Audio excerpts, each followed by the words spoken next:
Oxon 3 Comunicación Natural. Toyota. Renfe. Nuevo Espacio Elite. San Miguel.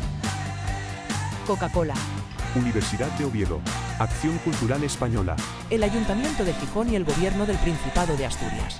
Patrocinan la 37ª edición de la Semana Negra.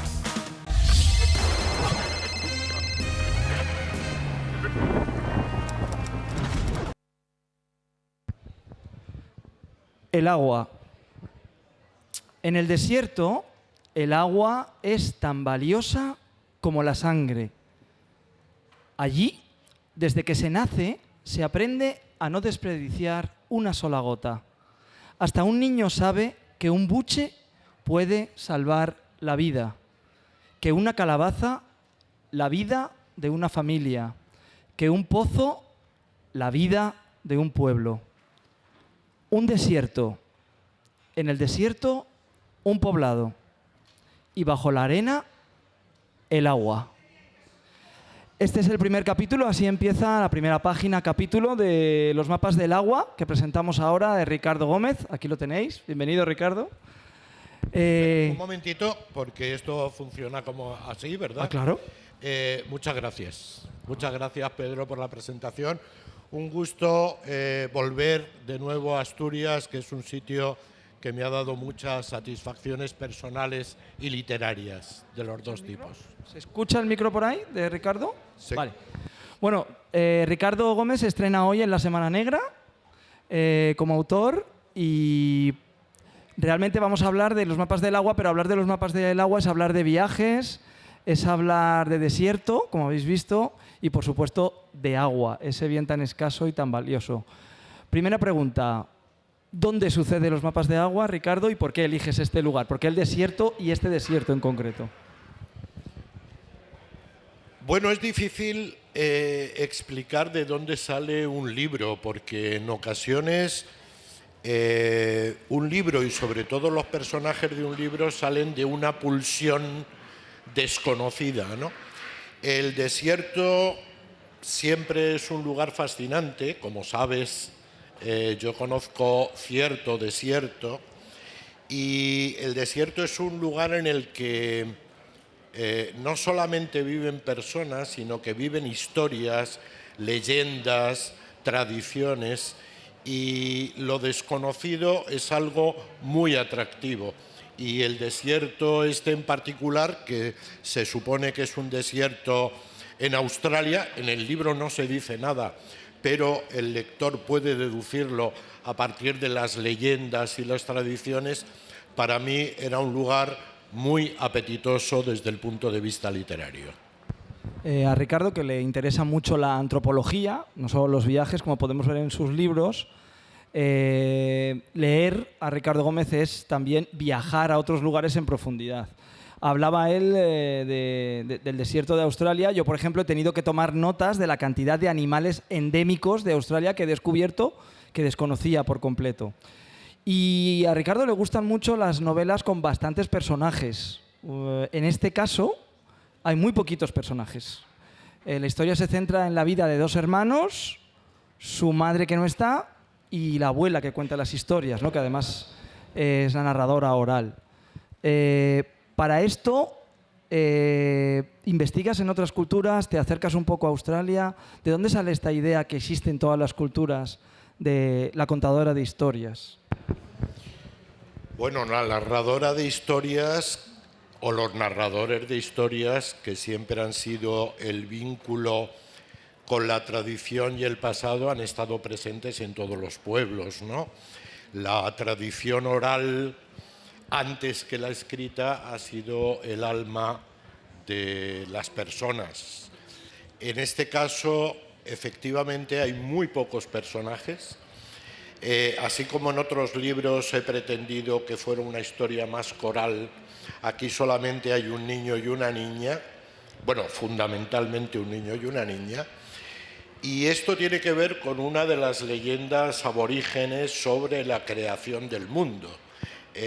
Una creación del mundo que de alguna manera se menciona en el libro. cómo el mundo fue creado y cómo después de la creación de las plantas, de los animales, los árboles, el desierto, las nubes, etcétera, todo aquello dio lugar a la aparición de dos niños que se dedicaron a poner nombres a las cosas, que esto es algo también muy importante y relacionado con el libro. Estaba pensando que la podríamos leer, que es muy breve, está en la página 61 y dice así, esta leyenda. Era en los viejos tiempos del sueño, cuando la tierra era oscura, y lisa y silenciosa. El viento no se agitaba, el aire era frío y las nubes flotaban clavadas en el cielo. Un día los genios despertaron y alzaron las montañas, y del cielo cayó la lluvia y se formaron ríos, y los ríos se transformaron en serpientes que se escondieron bajo la tierra, y del sudor de las serpientes surgieron las plantas, y de las plantas los huevos, y de los huevos animales. Y cuando todo esto dispuesto estuvo, crearon un niño y una niña que eran hermanos de las hormigas, de los dingos y de los guararús. Una de las partes que aparece en cursiva como una de las leyendas de los mapas del agua. ¿Esto es una invención tuya o es una recogida de tradición oral? Es una recreación de una de las leyendas aborígenes australianas que a mí me sorprendieron. Yo recuerdo que cuando, como decía antes, algo te fascina y entras a buscar lo que se llama documentarte sobre un libro, que es una forma de captar o de intentar captar el espíritu de los personajes del libro, hay historias y hay leyendas que llaman la atención, y ese párrafo que está en cursiva es una recreación de una leyenda aborigen australiana sobre la creación del mundo. Bueno, hablando de Australia, de los aborígenes, de las leyendas y de la antropología, hay un libro que no sé si conoces, de Bruce Chatwin, Los surcos de la canción, recomendable para cualquiera que os interese investigar también un poco por ahí. Vamos a hablar un poquito, si te parece, de los protagonistas de la novela. Nanga, 8 años, la hermana pequeña, y Rai, 10 años, el hermano mayor, aunque en la historia de los hermanos la hermana es la mayor, la leyenda, perdón, de los hermanos. Juntos emprenden un viaje, algo que te gusta mucho, y un viaje hacia lo desconocido, un viaje que no saben dónde les va a llevar, en busca de agua en el desierto, algo, nada más y nada menos que agua. ¿Sabías dónde iban a llegar cuando empiezan a caminar?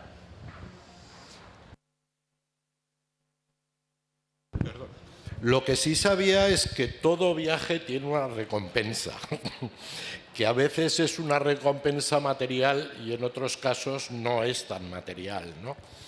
A mí me gustaba esa idea del viaje, porque yo creo que el libro, en definitiva, a pesar de que habla del agua, del desierto, del calor y todo esto, el libro es una especie de elogio del viaje como desafío. Es decir, estos dos niños son capaces de ir más allá de lo que fueron las tradiciones de su pueblo y de donde viajó su madre, ¿no?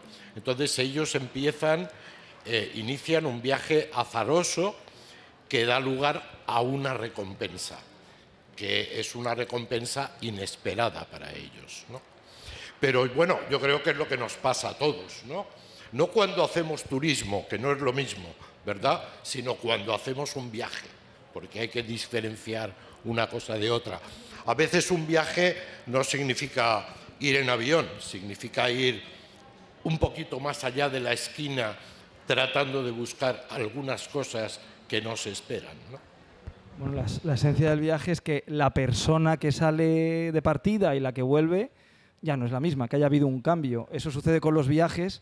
Y a mí me gusta mucho decir que también pasa con los libros. A veces, si damos con el libro clave, hay una transformación y la persona que empieza la primera página ya no es la última. No pasa con todos los libros, pero de vez en cuando pasa y nos transforma, ¿no? Entre otras cosas, porque los viajes a veces te traen personas. ¿Qué te voy a contar? ¿Qué vamos a hablar? Sí, sí. Así es la vida, así es la vida. Exacto, porque bueno, no nos cansamos de buscar nunca, ¿no? Y eso tiene que ver un poquito con los mapas, ¿no? Aquí el libro es los mapas del agua y una de las cosas también que menciona Ricardo en el libro es que puede ser en un viaje lejano, ¿no? En busca del agua en el desierto, pero puede ser recorriendo hoy la Semana Negra o dando un paseo por Gijón o por nuestro barrio, ¿no? Que reconstruimos mentalmente los mapas, ¿no? Ahora cada vez más lo hacen las máquinas, pero los seres humanos traemos de serie todo un mecanismo para, cuando visitamos por primera vez un lugar, lo incorporamos, ¿no? A nuestra experiencia. Y eso es algo que queda ahí para toda la vida y es fascinante, ¿no? Y los niños lo van haciendo. Además, no solo lo van haciendo mientras descubren el lugar, sino que además, como son los primeros en llegar a lugares donde no sabemos si alguien antes ha pasado por allí, les ponen nombre, ¿no? Qué cosa tan bonita, ¿no? Bueno, el mapa, que es algo que todos tenemos un mapa de nuestro entorno cercano y también del entorno más lejano, más distante. Este mapa se va construyendo. Yo creo que los niños empiezan teniendo un mapa muy próximo a partir de los muebles de su habitación, de su entorno, y el mapa no deja de ampliarse a medida que vamos viviendo, ¿no? Y el mapa tiene varios elementos muy importantes, de ahí viene el título del libro. Antes decía que el libro quiere ser un elogio del viaje, pero del viaje como algo personal y también compartido. No es casual que los dos niños vayan acompañados siempre en el viaje, ¿verdad?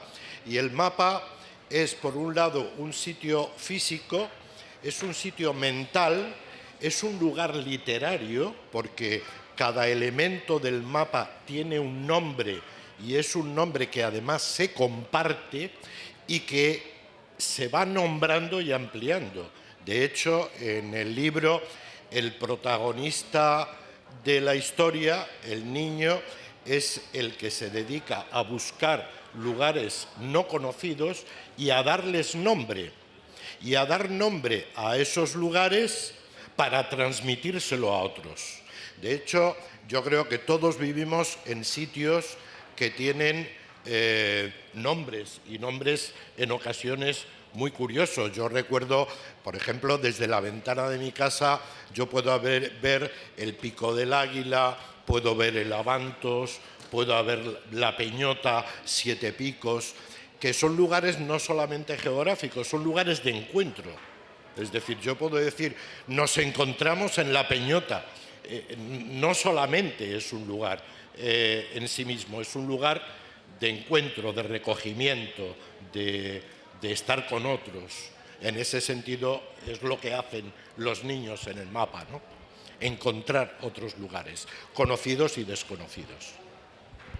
Bueno, además de esos personajes de carne y hueso, por decirlo así, también hay otros personajes que tienen otra voz diferente, que aparecen en el libro de sorpresa. Por ejemplo, el didgeridoo, un instrumento, como sabéis, de los aborígenes de Australia, que está muy presente en esta novela y además está muy presente en contextos muy puntuales, de rituales, de encuentro, de un espacio social, ¿no? El didgeridoo cumple una función social también. Claro, antes me preguntabas qué lleva a escribir un libro en un lugar tan distante como este. Y uno de los elementos precisamente es ese, ¿no? Te decía que a veces un libro sale de impresiones. Yo recuerdo la primera vez que me enteré, entre otras cosas, de que, por ejemplo, los aborígenes del desierto tienen mapas, pero tienen mapas no como nosotros. Nosotros tenemos mapas impresos, ¿verdad? Ellos tienen unos mapas que son mapas mentales que no se transmiten a través de la escritura, sino que se transmiten a través de canciones. Entonces, estas canciones son las que van construyendo los mapas, las canciones que se transmiten de unos a otros, y en ocasiones se hacen mediante la palabra hablada y en otras veces se hace mediante el didgeridoo. El didgeridoo es un instrumento de comunicación que cuenta historias. Es decir, que es algo así, a nosotros nos suena el silbo gomero, ¿verdad?, como un elemento de comunicación a distancia entre montes. Allí se utiliza el didgeridoo como forma de transmisión de mensajes, de leyendas, de impresiones. A mí eso me resultó fascinante a la hora de pensar en el libro y de escribir el libro. Y luego hay que añadir que, como en casi todas las culturas del mundo, alrededor del fuego, claro. Por supuesto, alrededor del fuego, y cuando se tiene agua, alrededor del agua y celebrando el agua. Bueno, el agua, que está muy presente en este libro precisamente por ausencia, ¿no? Porque en el desierto, como dice al principio del libro, es la sangre, ¿no? Es lo fundamental, ¿no? Aquí creo que también el desierto y el agua funcionan como personajes de alguna forma, porque no es el agua y ya está. Es que el agua es la vida. Y además estamos en un momento en el que no hay agua. Nos estamos quedando sin agua en el poblado y hay que buscarla. Y entonces ahí entra de relieve la figura súper importante en este libro, que son las Ngwone, que descubrimos contigo en los mapas del agua. Las mujeres agua. ¿Cómo descubres esto tú o cómo recreas? Y cuéntanos un poco más, porque hay muy poquita información, no se puede conseguir mucha información sobre las Ngwone. ¿Qué nos puedes contar tú de las Ngwone hoy, aquí en la Semana Negra? ¿Hasta dónde puedes? Hasta donde pueda, a lo mejor no puedo contar mucho. Quiero decir, a ver, el libro tiene un esqueleto, por así decirlo, antropológico, y luego tiene una carne que es literaria, que no tiene por qué ser real, y tampoco hay que confesar que es real y que es ficticio en el libro. Yo creo que basta con decir que en todas las culturas ha habido mujeres u hombres que se han ocupado de algo como o buscar agua o mantener el fuego, es decir, o transmitir leyendas. Es decir, en nuestro mundo, en nuestra cultura, muchos de esos elementos, digamos que se han perdido. Hoy queremos fuego y tenemos un mechero y tenemos una caja de cerillas, pero antiguamente no. Antiguamente hacer fuego o buscar el agua o mantener el agua fresca, etcétera, era una tarea muy importante.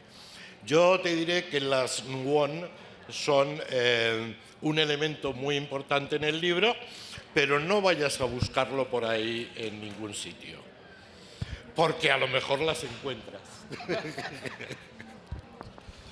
Bueno, pues no sé si te apetece comentar algo más a ti, que creas que te gustaría lanzar algún mensaje al futuro lector o lectora sobre los mapas del agua. Tú has dicho una cosa muy importante, que a veces yo creo que hay palabras que pasan desapercibidas, pero efectivamente yo quería que en este libro el desierto, los animales del desierto, los árboles que permiten construir un didgeridoo, la lluvia, la sed, fueran personajes dentro del libro.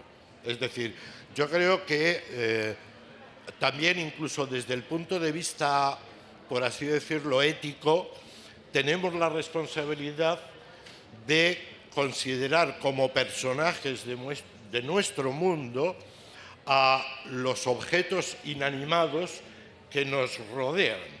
Es decir, el mar, el río, la lluvia, las montañas, los árboles, son protagonistas de nuestra vida. Yo creo que eso de alguna manera lo hemos perdido y deberíamos rescatarlo como protagonistas de nuestra historia personal, la individual y la colectiva. Esto que comenta Ricardo, y que a mí como lector es una de las cosas que más me emociona cuando leo sus libros, es el mensaje, ¿no? Detrás de cada palabra casi de Ricardo, de cada línea, de cada libro, hay un mensaje, hay una vivencia que Ricardo nos quiere compartir. Y no solo en los mapas del agua. Tengo aquí, por ejemplo, un libro que fue el que nos hizo encontrarnos.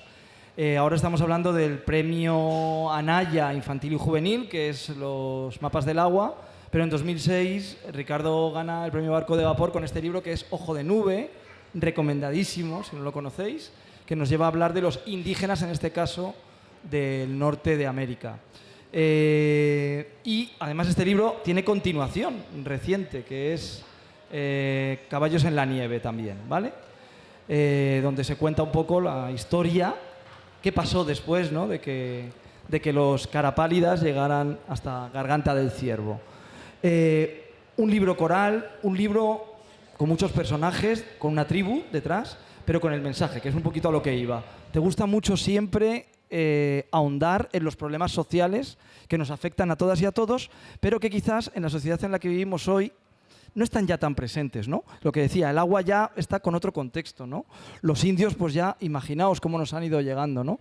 Siempre te gusta profundizar y ir a ese otro lado, ¿no?, de las personas que sufren y ponerlos sobre la palestra dándoles vida, ¿no? Y eso es algo que a mí personalmente me llega mucho. No sé si te pasa, por ejemplo, en los colegios, cuando vas, si es una historia que llega precisamente por eso tan cerca a otras personas, ¿no? No sé, quiero decir, yo creo que el mensaje lo pone el lector. El escritor o la escritora lo que hace es hablar de lo que él considera y el lector es el que deduce el mensaje. Por otro lado, yo creo que cada escritor es víctima de lo que quiere escribir. Muchas veces no decide de una forma consciente. A mí me llaman la atención determinadas cosas, ¿no? Pero me ocurre lo mismo con el cine.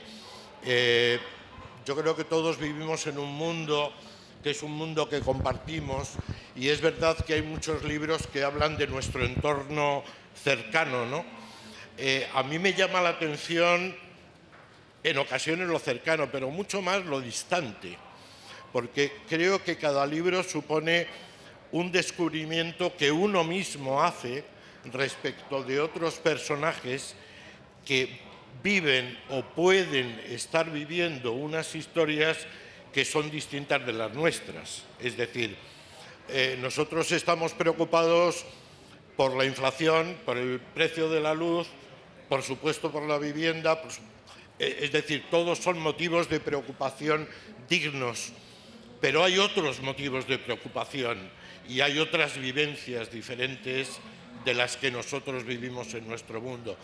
Y a mí eso me resulta atractivo. Por eso algunos de mis libros están situados en entornos aparentemente distantes, que luego no son tan distantes, porque compartimos el aire y compartimos el agua y a veces el tiempo también. Por ejemplo, el desierto vuelve a aparecer en libros como El cazador de estrellas, nos vamos al Sáhara y a las situaciones que se viven allí, o 7 cuentos crudos, donde se habla de los niños jugando en el instituto mientras caen bombas en Beirut, por ejemplo, ¿no? Creo que estamos llegando al final. No sé si te parece que hablamos un poquito del turno de palabra, por si queréis hacer alguna pregunta a Ricardo sobre los mapas del agua o sobre alguno de los libros que hemos comentado. O alguna pregunta personal también, literaria, cualquier pregunta. Adelante.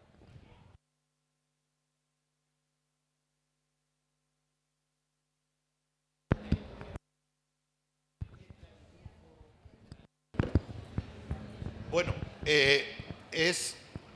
sí, pregunta, no sé si se ha oído la pregunta. Me ha parecido entender que si la edición del libro, en particular la presentación, es algo que tiene que ver con el autor o con la editorial. Bueno, depende de los casos. Yo en este caso, por ejemplo, en los mapas del agua no he elegido a la ilustradora, pero es cierto que en la mayoría de los casos hay un contacto entre los autores y los ilustradores para decidir qué escenas, en qué contexto, etcétera, etcétera. En otros casos es el autor el que elige o sugiere el ilustrador o la ilustradora por una serie de características, ¿no? Por ejemplo, en el caso de Ojo de Nube, yo elegí a Jesús Gabán, aparte de por ser un amigo, porque él hace un tipo de dibujo muy realista, sí, muy realista y que tiene que ver con la ilustración de libros de hace, por ejemplo, 200 años. que es más o menos donde se sitúa la historia. Siempre hay una relación, o casi siempre, entre el autor y el ilustrador o la ilustradora.